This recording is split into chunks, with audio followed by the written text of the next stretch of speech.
يا أيها الذين آمنوا إنما الخمر والميسر والأنصاب والأزلام رجس من عمل الشيطان فاجتنبوه لعلكم تفلحون.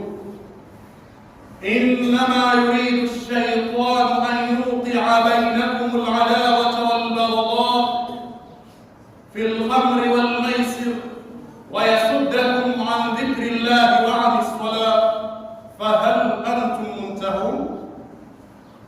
أيها الإخوة المسلمون، أوصيكم عباد الله ونفسي أولا بتقوى الله وطاعته، واعلموا علم اليقين أن الفوز والنجاة للمتقين، فنسأل الله أن يجعلنا من المتقين. Watukufu Waislamu, sina budi kukuhusieni kama ilivyowajibu kuhusia nafsi yangu juu ya swali zima la kumcha Allah subhanahu wa ta'ala katika maisha yetu ya kila siku hapa ulimwenguni. Ikhwatu muslimun, inna mawdhu'a khutbatina al-yawm fi hadhihi ad-daqa'iq al-ma'duda an-nahyu 'an shurbi al-khamri wa ma shabahaha. Watukufu Waislamu, hotuba yetu leo katika dakika hizi chache kabisa insha Allah tutakuwa tuna maudhui semayo makatazo yaliyokuja juu ya kunywa ulevi na yanayofanana na ulevi. Watukufu Waislamu, hili kwa sababu katika jamii yetu ya Waislamu leo hii inaonekana kwamba ulevi umepata soko kubwa, bali umeenea kila sehemu. Ukiangalia, ukichukua orodha utaangalia kwenye nchi nzima, lakini hata ukija kwenye mkoa mzima, kwenye wilaya nzima, na hatimaye hata kwenye kijiji na hata katika kila familia, ima familia nyingi basi hakosi walevi. Jambo ambalo linaonekana kama kwamba ni jambo la kawaida. Watu katika jamii hii wanaweza kumdhania vibaya na wakamsema vibaya yule ambaye pengine tu kwa kuonekana peke yake tu ni mzinifu, wakasahau kwamba mlevi naye anatakiwa kwamba kunusuriwa kwa hali kubwa kabisa. Watukufu Waislamu, na tutaishi na aya nambari 90 mpaka 91 ya Suratul Maida.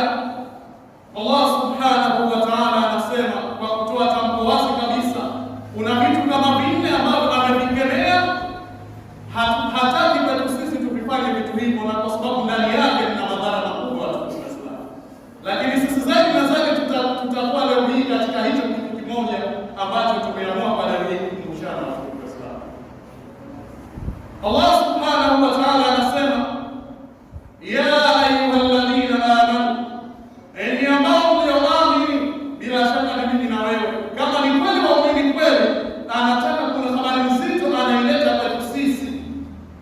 Anasema Allah, innamal khamru, hakika si vinginevyo ulevi, innamal khamru wal maisiru, hakika si vinginevyo ulevi na kucheza kamari na michezo inayofanana na kamari, mambo ya kubetibeti kwenye mitandao na mambo mbalimbali yanayoingia katika jamii yetu hii kupitia mitandao ambayo yanashadidiana na kamari, ima ni kamari kabisa. Kwa innamal khamru wal maisir wal ansab, na ibada ya kuabudu masanamu na hata mizimu, ima kuabudu na kuabudu asiyekuwa Allah subhanahu wa ta'ala, hata kuabudu vijini vyako kwenda kuvipiga kufuri, ukavifukiza ukaviagiza maagizo, na inaingia katika aya hii. Lakini wal azlamu, na kupiga ramli na yanafanana na ramli, kuangalia mambo ya siri, haya mambo yote Allah anasema rijsun, ni uchafu kabisa, min amali shaytan, ambao unatokana na kazi ya shaytan. Fajtanibuhu, basi jiepusheni nao vitu hivyo ambavyo nimevieleza hapo juu kwenye aya. Allah anasema la'allakum tuflihun, ili mpate kufaulu. Kwa maana la duna tarki hadhihi al-ashya, hakuna kufaulu bila kuyaacha mambo haya.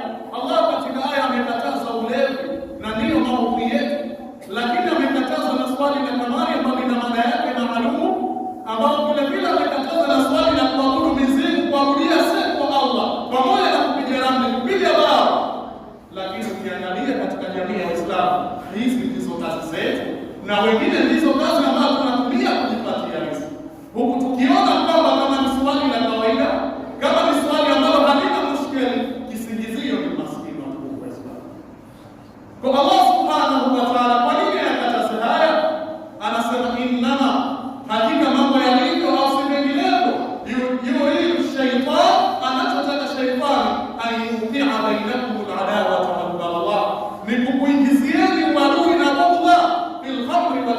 katika ulevi na tamaa.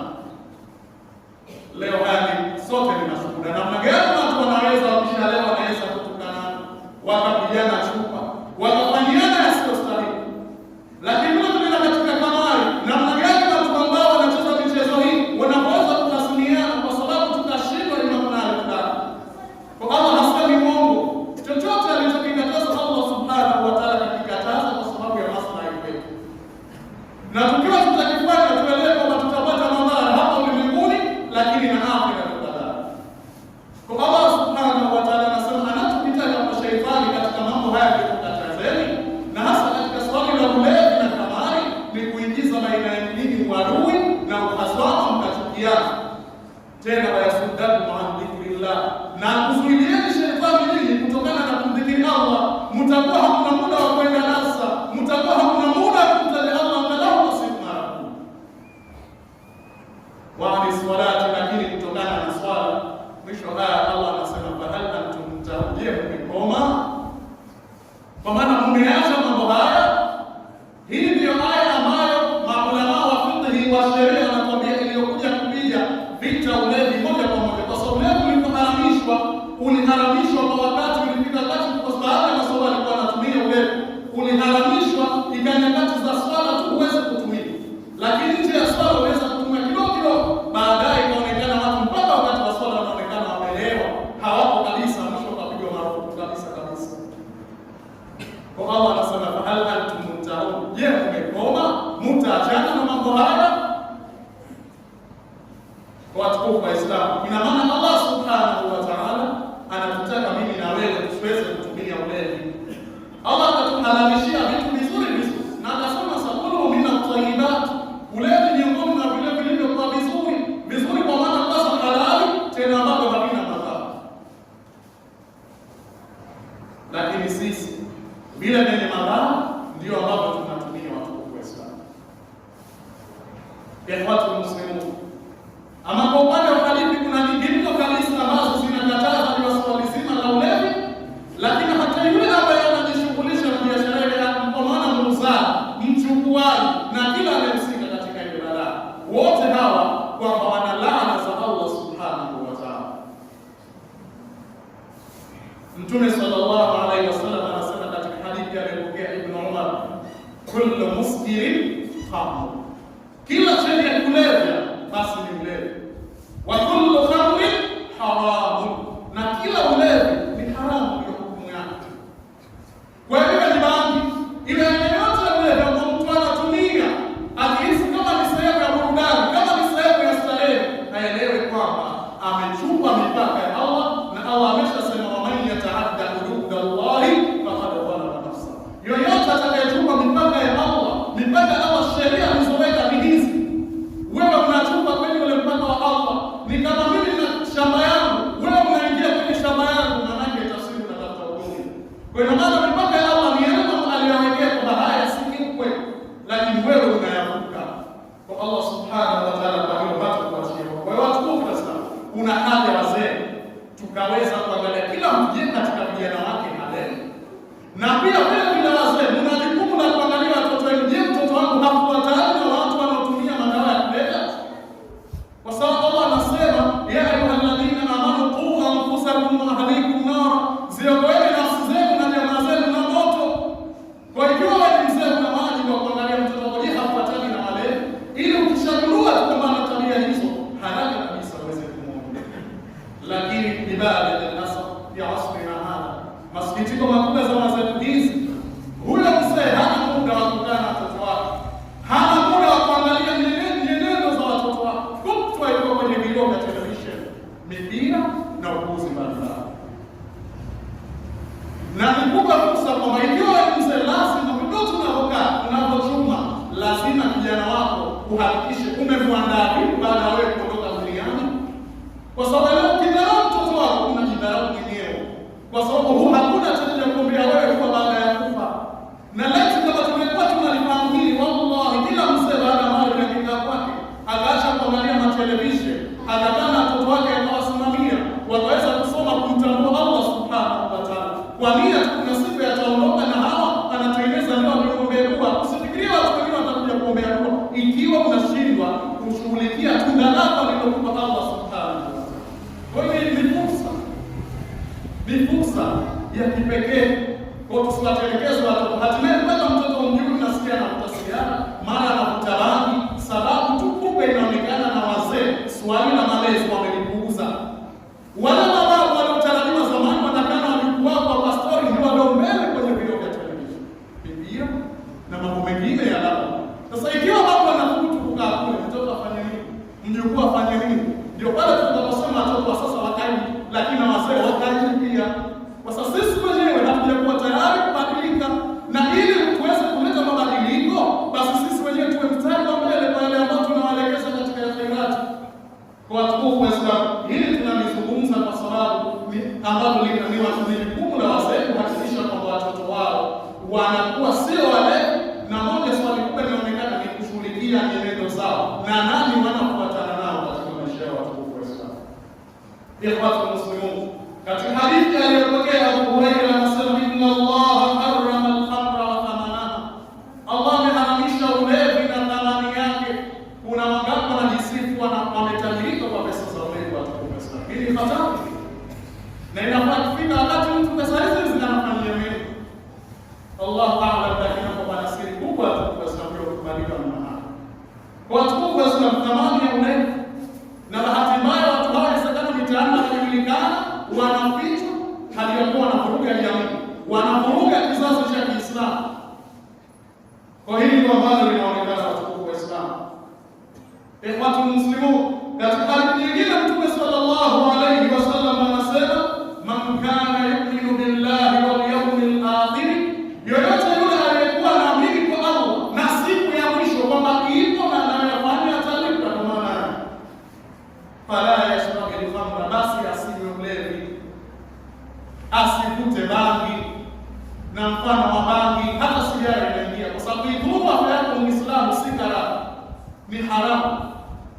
Na kwa sababu Allah mwenyewe amesema katika sura Al-Baqara, wala tulqu bi aydikum ila tahluka, msijiingize wenyewe kwenye maangamivu. Wezaka hivi sasa unapokuta sigara, afya wanaitafuta wako India, wengine wako hospitalini, miguu imenyanyuka lipa lipo afya, wewe Allah kwa afya unaivuruga, kesho unasema karaha, unaharibu mali, pengine nyumbani kwako watu chumvi haipatikani, kesho unasema karaha. Hii karaha ni haramu. Kwa watukufu wa Islam, hili tunalieleza. Na pia katika ile tutasikia kuna waudhi wa Islam za kumudi Muislamu za ni haramu, si karaha. Kwa kuna hoja mbalimbali za kuonyesha kwamba kuvuta sigara si karaha, bali ni haramu. Na asili yake ndio inaanza huo uvutaji wa bangi, uvutaji wa kutumia madawa ya kulevya katika hali kama hizi ambazo tunaziona katika jamii zetu watukufu wa Islam. Kwa Mtume sallallahu alaihi wasallam anasema, yote anaamini kwa Mwenyezi Mungu na siku ya mwisho, basi asinywe ulevi, wala yajlis, wala asikae ala maidatin yushrabu alayha al-khamr, kwenye meza ambayo hunywa mlevi. Asikae kwenye wavuta bangi. Mimi na wewe inawezekana ndio marafiki zetu, tunatembea na tunapeana rai pamoja, tukaona kama ni swali la kawaida.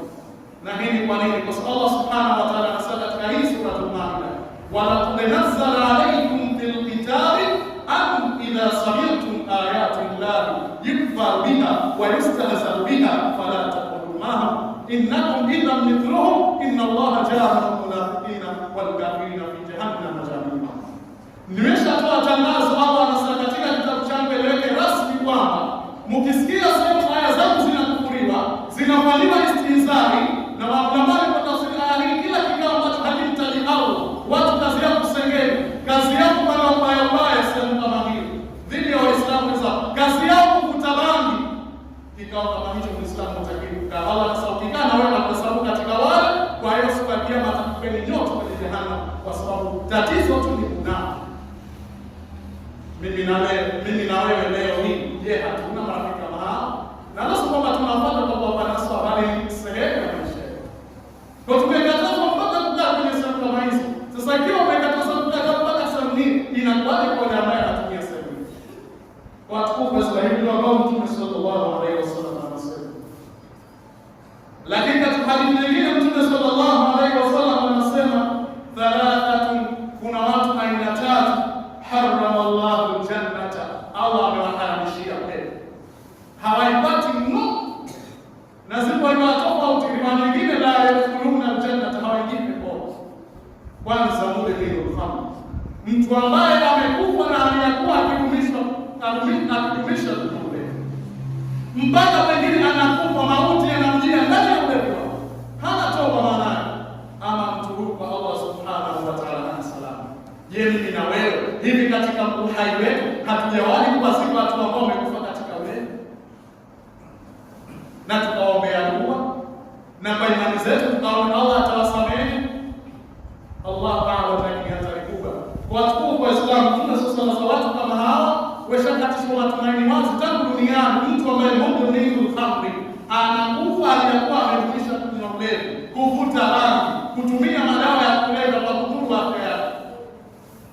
Lakini wadaiyu na mtu ambaye hana wivu na mke wake, daiyu metafsiriwa huwa alladhi yuqirru fi ahli al-khabar, ni yule ambaye anakiri kwa mke wake kufanywa machafu, anajua mke wake ni mzinifu, au habari kwa uchunguzi wa uhakika na sahihi, na tunapata pesa, tunapata service.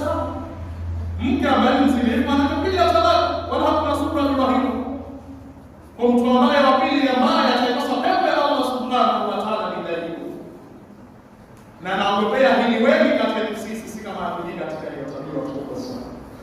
Na daiyu ni katika hali hata mke wako kumwachia kutembea nje bila hijab, mwenye kalikura, kisingizio ni harusi, kama kwamba harusi ni sehemu ya uhuni, kuonyesha mapambo yake mbele za watu, hiyo pia inaingia katika daiyu kwa Uislamu. Lakini na mtu wa tatu, wa rajulatu minan nisa, na mwanamke anajifanya kama mwanamume, maana allati tashabbaha birijal, aidha kwa sauti, kwa mavazi.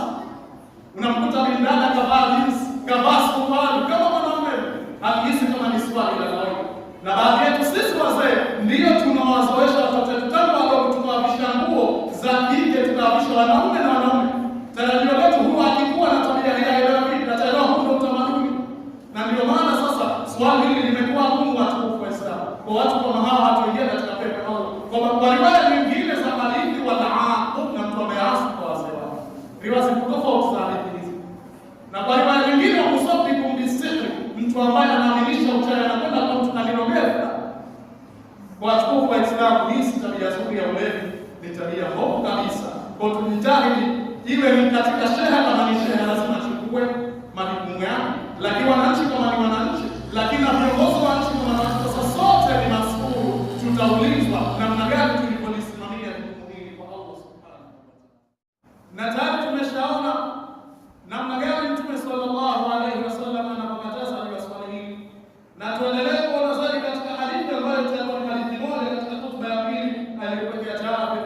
Mtume sallallahu alaihi wasallam amesema, kullu muskirin haram, kila chenye kulevya ni haramu. Fa inna inna Allahi la ahda, na hakika Allah subhanahu wa ta'ala, Mtume anatuambia amechukua ahadi, liman yashrabu almuskira, kwa mtu ambaye anakunywa kitu chenye kulewesha, ahadi yake an yasqiyahu min tinatil jibal, kumnywesha kitu kinaitwa tinatil jibal. Waqala masahaba akasema, ya Rasulullah, ma tinatil jibal, ndio nini hii lugha unayoita tinatil jibal? Mtume akasema, aratu ahli an-nar, hayo ni majasho ya watu wa moto. Rawahu Muslim. Kwa maana watu ambao ni walevi hapa duniani na wakafa katika ulevi wataenda kunyweshwa ule majasho, ima usaha wa watu wa moto. Lakini hawa hawataenda motoni peke yao, inategemea na juhudi ya mzee. Kama na yeye atashindwa kusimamia majukumu yake, maana lazima na yeye atahusika katika kesi hii watu wa Islam. Na ndio maana tunasema kwamba tukasoma haya kwamba ziokoeni nafsi zenu na jamaa zenu kutokana na moto ambao ni mkali kabisa wa Islam. Ikhwatu muslimun, kwa hakika swali la ulevi ni basi. Mmoja katika watu wema waliotangulia ni kisa ambacho kipo katika baadhi ya vitabu. Siku moja aliota ndoto mtoto wake amefariki mdogo, lakini mtoto akabishia amefanya mtu. Ndio ambalo katika ndoto akajiuliza, kwa nini mtoto wangu amefanya mtu? Kiasi ambacho watu wema akamuuliza sababu ya kufanya hivi, anasema, baba, hapa ubavuni pangu pana mtu ambaye mlevi kazikwa, lile joto lake lililosababisha mimi kufa. Sasa ikiwa mtu ambaye ana mlevi, na kuna kisa ambacho mmoja anasema mlevi yeye alizikwa, lakini kila watu wakimzika, basi kaburi lilitoka moto, akaenda mbio nyingi kwa Bwana siku. Watu kwa sababu usilichukulie kwamba swali la ulevi ni swali la kawaida. Mitaani yetu limo, baadhi ya familia kupata familia ambayo hamna mlevi, basi ni kitu ambacho tunamshukuru Allah subhanahu wa ta'ala. Kama si baba yako mdogo, kama si ndugu yako, kama si mtoto wa kaka yako anaelewa anatumia, basi ni jirani yako kwa namna moja au nyingine.